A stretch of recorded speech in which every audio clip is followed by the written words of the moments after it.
Hola, feliz jueves. Hoy les voy a contar mis pensamientos, mis oraciones cuando fui de bicicleta esta noche a la playa y que para cumplir mis sueños, the vision, the mission, all the things, tengo que hacer más de lo normal. Que cuando life es haciendo lo que hace life, tengo que acordarme de que quiero hacer, que quiero cumplir, all of the things, que quiero de mi vida, all of the things. So here we go. Hebrews 10, right? Hebrews 10 and 23, the writer is talking to us about a call to perseverance, to persevere, to not give up all the things. It says, let us hold tightly without wavering to the hope we affirm, for God can be trusted to keep his promise. Let us hold tightly without wavering. Second verse, Hebrews 10:32. Think back on those early days when you first learned about Christ. Remember how you remained faithful even though it meant terrible suffering. Stop. Let's go back real quick. First verse is talking about holding tightly without wavering. Stop. Right there, the hold tightly. If every day we endure life, we endure all the things, right? We have to do the mundane. We have to do it. It's for survival. But mientras estamos haciendo esto, right? We have that vision, we have that dream that we want to do. But to accomplish this, you can't abandon the normal.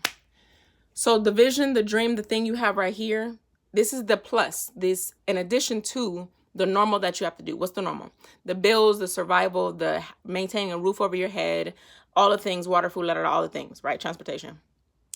To do this additional thing, to have a life more than this one, the normal one, it requires extra. And when this part right here, when life is lifing and doing what it does, you're going to want to let this one go altogether. Because to do this, it already takes extra other than this. But when this one feels like it's crumbling and falling apart, how am I going to have extra energy to do that one? That's why it says hold tightly without wavering. This is talking about your life in faith, right? Pertaining to this specific context. Call to persevere. Don't give up on your life of faith when life gets the life in.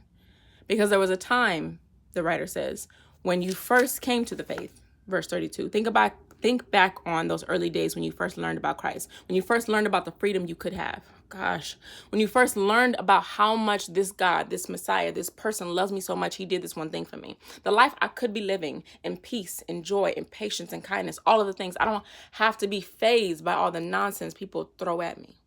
Think about how you felt. It was worth suffering when you found that out, that new information. That was worth suffering when you were so excited about this new vision of life you could have. So when you think about that vision, that life you could have, you're like, oh my gosh, I don't care what's going on. My bank account could be XYZ. My friendships could be doing whatever. My relationship could be going to hell, right? Because it probably got to be there anyway. We are willing to risk those things for the vision, because when we first get the vision, we're like, oh my God, this is what I could have. But then life get the life in, and it's just like that tight grip ends up being real loose, and eventually we want to let it go. So it says, number one, hold tightly without wavering, without shaking, without giving up. Hold tightly. And then remember those early days of when you first got the vision of the freedom you could have, the life you could have with Christ, or the life you could have in that vision. That's it. That's all I got. That was my thoughts and prayers for tonight. Si nadie te ha dicho hoy, esta día que te estoy hablando a ti misma, yo te quiero decir a ti que te amo. I want to say that I love you so much if nobody has told you today. Because I be living out here, but guess what?